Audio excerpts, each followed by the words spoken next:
So we are just about to jump in a cab and head off to the airport for our long journey home. But before I did that, I wanted to make sure I recorded my daily millionaire news.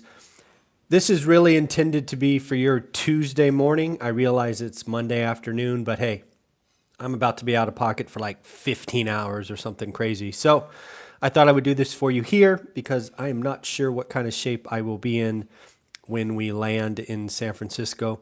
Because historically, I have not slept on planes. So I may be a wreck when we get home and not in any shape to do one of these right away. So this is your daily millionaire news for Tuesday. I again realize it is Monday afternoon, but hey, I do what I can for you. So first and foremost, a lot of stuff going on today. A lot of stuff, frankly, we've been talking about, so we expected. First off, oil.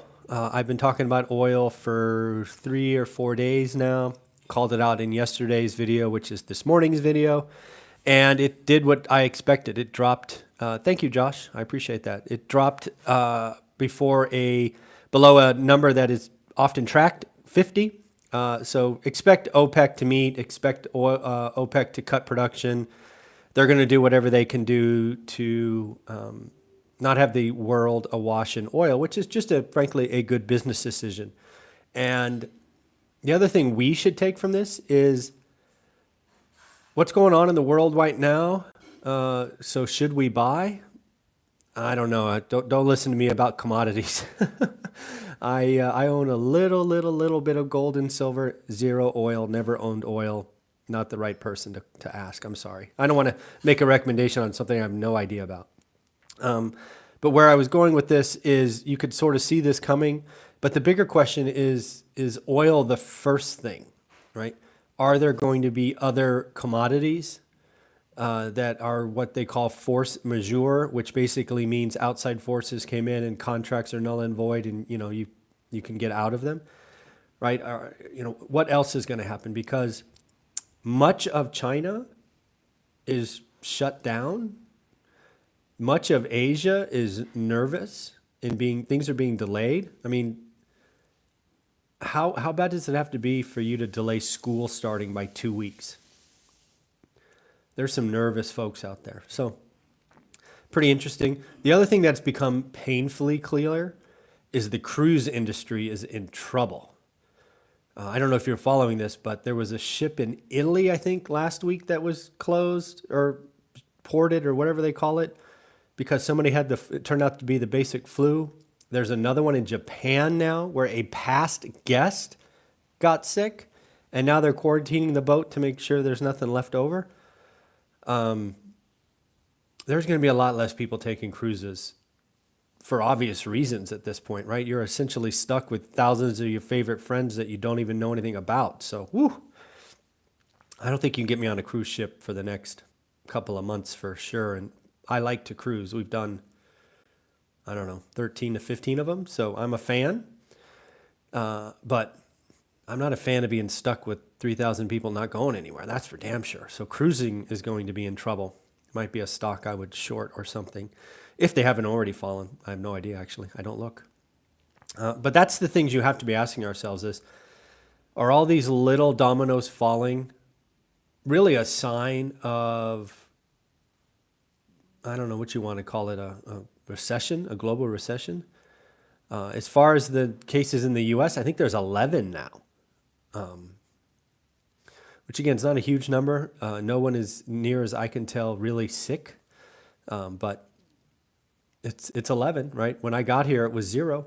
I might have been 1 when I got here. Anyways, so again, this thing is paralyzed Asia, and you're going on a cruise next month, Josh? Well, enjoy, have fun. I really hope nobody's sick because cruising's fun. I love to cruise. But again, this is just this. What we have to figure out is the world economy about to slow down? Is it just Asia? Because I think Asia is without question going to slow down. So you need to think about, okay, what parts of the U.S. economy are tied to Asia? Because they're about to slow down. right? Think oil for sure. We've already talked about. Think big machinery. Think Caterpillar, right? There's lots of examples like that. The one that I'm thinking about is automotive for the exact opposite reason. How many of manufacturers are building cars in China? I know Tesla is. They made a big deal about it. I I don't know. That would be a airline industry, airline airline companies, maybe. I think I'd look at it. You know, again, not a stock guy. Don't take any stock advice from a guy who hasn't owned a stock in 20 years. But from a business perspective, there's going to be a lot less travelers, right? I mean, if you just take the example of a cruise ship to the nth level, there are a lot more people going to do staycations and driving vacations and stuff, in my opinion.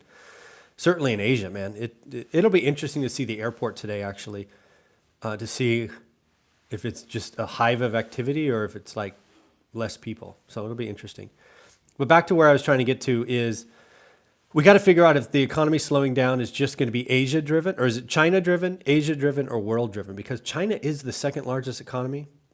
And I suspect they are going to have a horrible Q1 with growth sub 5%, which sounds okay when we're growing at 2, but realize China just posted their worst quarter of growth at like 6.1. So to say they're going to go from 6.1, which is the worst ever, to sub 5, yeah, yeah, exactly. There'll be lots of people pointing fingers about what's coming. So it'll be interesting. So again, any euphoria we see in the market, I would be nervous about. Buying the dips, I'd be nervous about. Yeah, it could be. I mean, if you're willing to hold, I think they're going to get lower before they get better. But yeah, if you have the stomach to, and you have companies in China that you trust, I haven't looked at any of their books, but historically speaking, I'm not sure I'm a true believer in their gap accounting financing. But that's interesting. Oh, Bon Jovi, there you go. Look at you guys. Well, the yuan I think the yuan is manipulated by their central government. So, but yeah, I expect it to be weaker, probably much weaker in 60 days from now. But that's what I'm seeing. So that's the things we need to think about. Did you see Tesla today? Popped 19, let's call it 20%.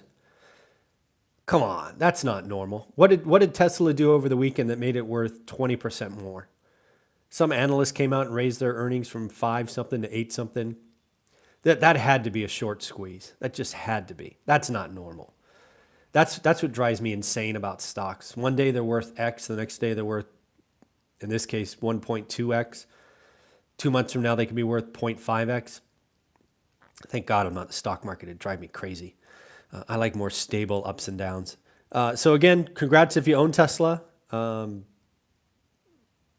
Again, I can't see a 20% pop being normal. Also, didn't Tesla just make a big deal about building cars in China? And oh, by the way, I think I saw a note Thursday or Friday that they shut down their plant in China. So less cars are being produced for Q1? I don't know. Anyways, we'll see what happens there. So again, something on, I didn't know YouTube. Do you have a guess how much YouTube revenue makes for Alphabet/Google? $15.15 billion in a quarter. I had no idea. It was that big. The British pound, as expected, is struggling out of the gate. Basically, it's now fighting to be relevant in the world economy, which they kind of signed up for, and good for them, frankly. It's going to take a while to kind of work its way back in.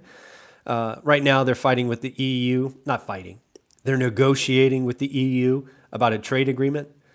So you're saying China's biggest manufacturing exports are heavily... What I'm saying is their plants are shut down. The question is how long they're shut down. That's what I'm saying about China. This is not secret. This is all over the news about companies shutting down. In fact, Apple shut down all 41 stores, retail stores. So I don't know if Apple breaks out iPhone sales by region, but there are going to be less iPhones sold in China because 41 stores are closed, and they've been closed a week. right? So people are scared. So that's interesting. So back to the British pound. They're trying to get a trade agreement with the EU.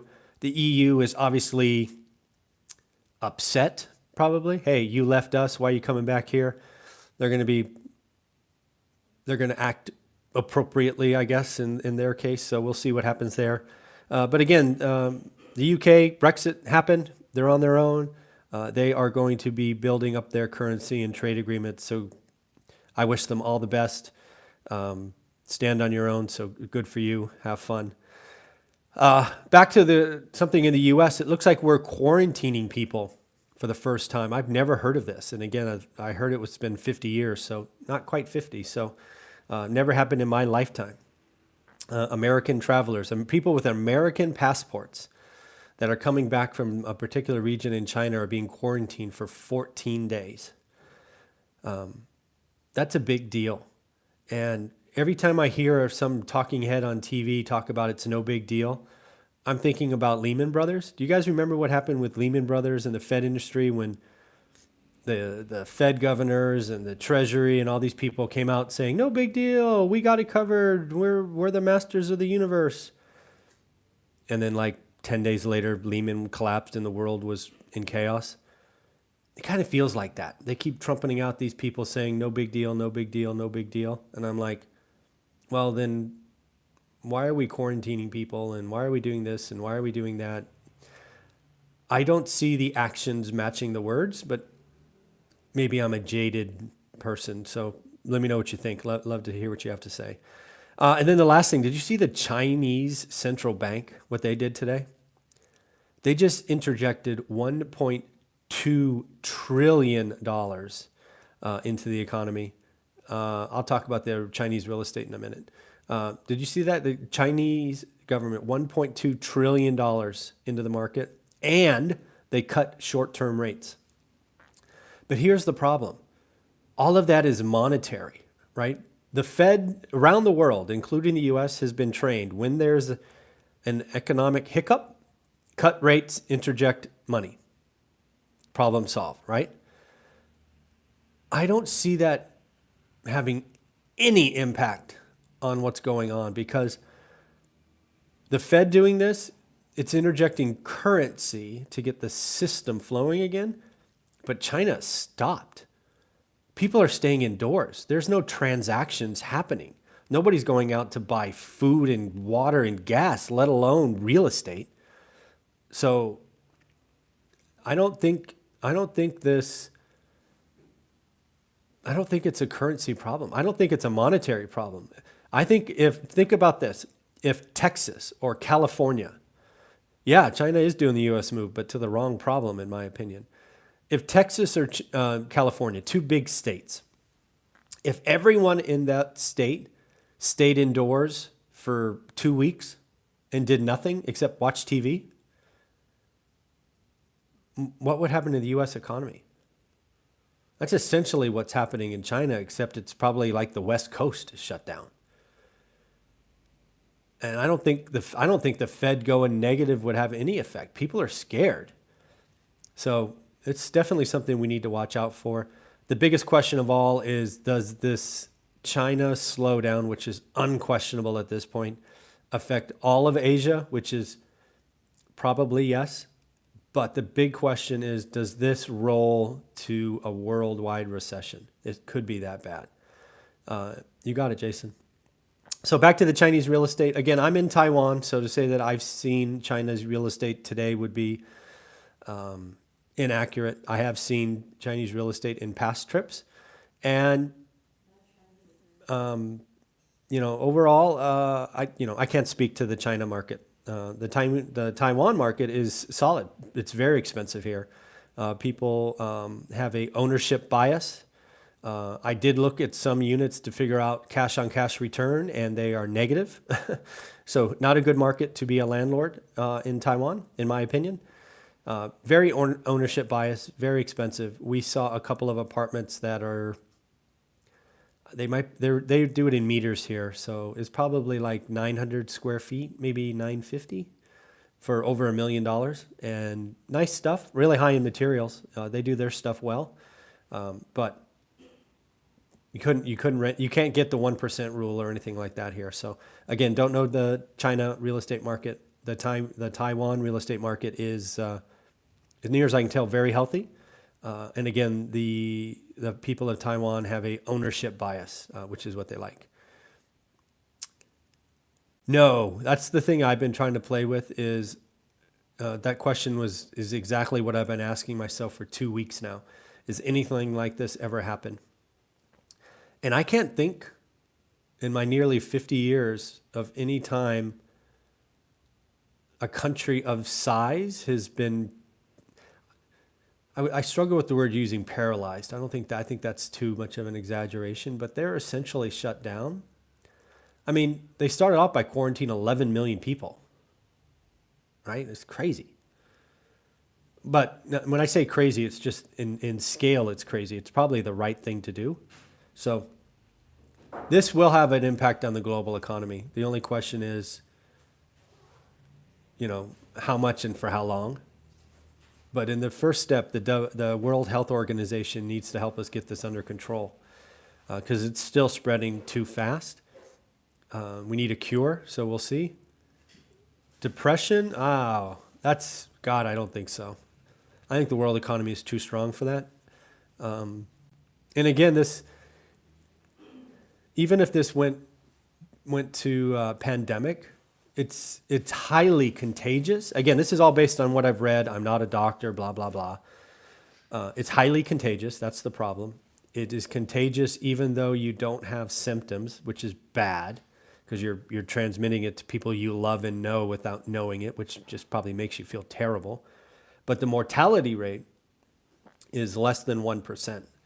So it's worse than the flu for sure, but it's not, it's not Russian roulette, right? If you have a healthy immune system and all of that, at least by all early accounts, it's hard to breathe and, it takes a while to get over, but I don't see a depression. That would be too fear-mongering. Yeah, SARS, that's the deal. See, SARS was much, much worse fatality-wise, but it wasn't nearly contagious. That's the twist. Depression in China? No, I don't think so. Again, the same reasons. China's economy is monstrous. It'll still grow sub 5%. You can't have a depression when the economy grows at 4%. Yeah, I mean, again, just do the math, right? Let's just say everyone in China caught it, right? Which is, I don't know, 1 billion people. If everything holds true, and again, and I hope this doesn't happen, but just do the math, 1%, right? Less than 1% of the people, and then it's over, right? Everybody gets better, you move on, and everybody's going forward. So, but again, I'm not a doctor. I don't know if you can catch it twice, if it's worse the second time. There's so many unknown questions in this daily Millionaire news that I just don't know. So hopefully you like this. I got to get going, get on the road. I will tease you. Hopefully from the taxi ride, I'm going to do my top 5 for my Taiwan trip. I thought that would be fun to do on the freeway. I have my list, but I'm not sure Olivia will let me. She's already screaming at me going, "What are you doing?" But I will try to do that from the road just because I thought it'd be fun. All right, everybody, have a great day. Whoop, where'd we go? Have a great day, everybody. Take care.